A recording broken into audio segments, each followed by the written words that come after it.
उत्तर प्रदेश के बलरामपुर जिले के एक छोटे से गांव सोनबरसा के किनारे एक पुराना कच्चा मकान था। इसकी दीवारें बारिश में भीगकर जगह जगह से झड़ गई थी।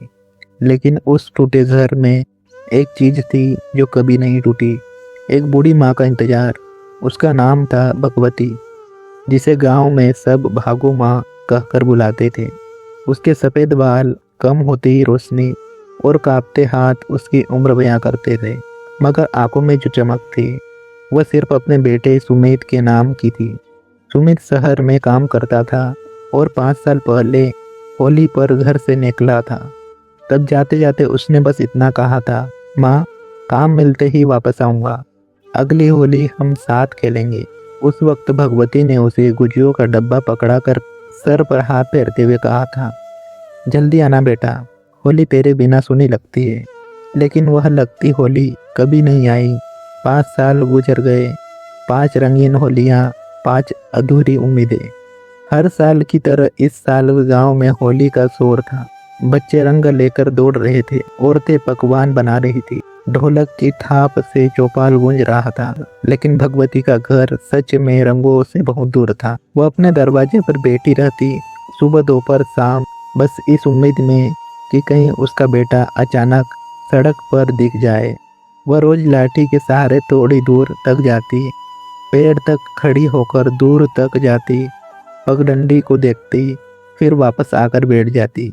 गांव वाले कहते, भागो माँ, सुमित आएगा तो खबर कर देगा, ऐसे दरवाजा मत देखो। लेकिन वह हंस देती, माँ का दिल खबर नहीं देखता बेटा, कदमों की आहट सुनता है। सुमित पिछले 5 सालों से कॉल पर बस एक ही बात बोलता, माँ काम बहुत है, इस बार नहीं आ पाऊंगा। और हर बार भगवती वही जवाब देती, ठीक है बेटा, तेरी खुशी पहले, मैं इंतजार कर लूंगी।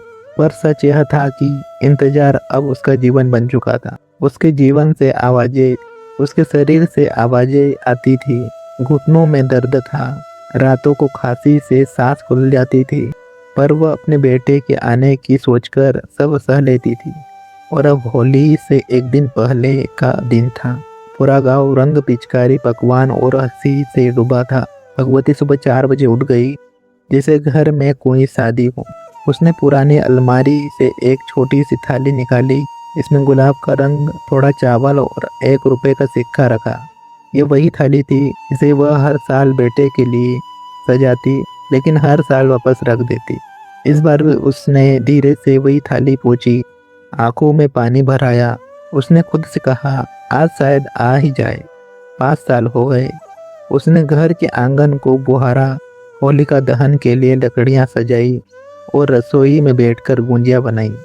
यह सोचकर कि सुमित को गुंजिया बहुत पसंद है, वह हर गुंजिया बनाते हुए ये कहती, ये तेरे लिए बेटा, और फिर अकेले रो पड़ी थी। दोपहर तक धूप तेज हो गई और भगवती अपने दरवाजे पर बैठ गई। उसके चेहरे पर चिंता और आंखों में उम्मीद दोनों ही थी। कभी वह सड़क देखती, कभी आसमान, कभी गांव के मोड़ पर नजर टिक जाती। लोग कह रहे थे कि बस आई है शहर में, शायद उसमें आएगा। यह बात सोचकर उसका दिल धड़क रहा था। लेकिन हर बस, हर बाइक, हर सवारी उसे धोखा दे जाती।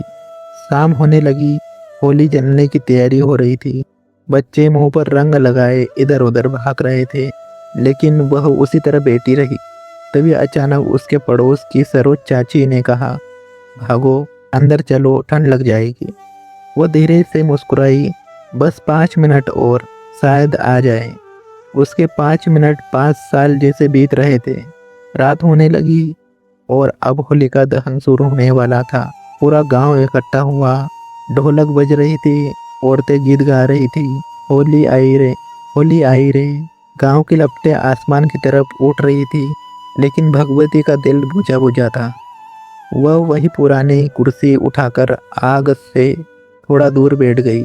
आंखों में नमक भरी उम्मीद थी और उसी वक्त लपटों के बीच से एक परछाई धीरे धीरे पास आती देखी।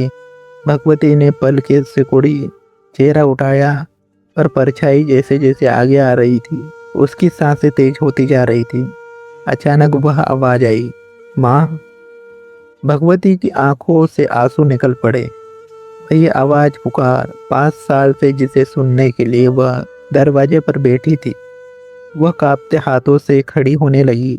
सुमित बेटा, उसके बेटे ने दौड़कर उसे पकड़ लिया और वह उसकी छाती से लिपट गई। वो फुट फुट कर रो रही थी। तू क्यों नहीं आया 5 साल? मैं रोज दरवाजा देखती थी। सुमित की आंखें भी भर आई। माँ, मुझे माफ कर दो, मैं लापरवाह था, काम में फंसा रहा, लेकिन इस बार सोचा कि होली तुम्हारे साथ ही खेलूंगा। भगवती ने उसके गाल पर हाथ फेरा। मैंने 5 साल अपने आप को समझाया कि तू आएगा, और आज तू आ गया। मेरी होली आज पूरी हुई। सुमित ने थाली से रंग उठाया और सबसे पहले अपनी माँ के माथे पर गुलाल लगाया। ये 5 साल की होली एक साथ मना लेते हैं माँ। भगवती ने कांपते हाथों से बेटे के चेहरे पर रंग लगाया, आंखों में भरकर देखा और कहा, बेटा अब मैं रंग नहीं चाहती, तू आ गया, यही मेरी सबसे बड़ी होली है। गांव वाले भी यह दृश्य देखकर रो पड़े। किसी ने धीरे से कहा, यह है असली होली, रंग तो बहाना है, मिलन ही सबसे बड़ा रंग है। सुमित ने उस रात माँ को गोद में उठाकर घर के अंदर ले गया, उसके पैर दबा दी और बोला, हाँ अब कभी दरवाजा मत देखना, तुम्हारा बेटा कहीं नहीं जाएगा। भगवती ने आंसू पोंछकर कहा, मैं दरवाजा नहीं देखूंगी बेटा, बस तुझे रोज सामने देखूंगी। और उस होली की रात पूरे गांव में अगर सबसे चमकदार कोई चेहरा था तो वह उस बूढ़ी माँ का, जिसकी 5 साल की होली आखिरकार आखिरकार आखिरकार रंग गई थी। दोस्तों, ये कहानी आपको कैसी लगी कमेंट करके ज़रूर बताएं, और यदि आपने अभी तक हमारे चैनल को सब्सक्राइब नहीं किया तो सब्सक्राइब कर लें। धन्यवाद।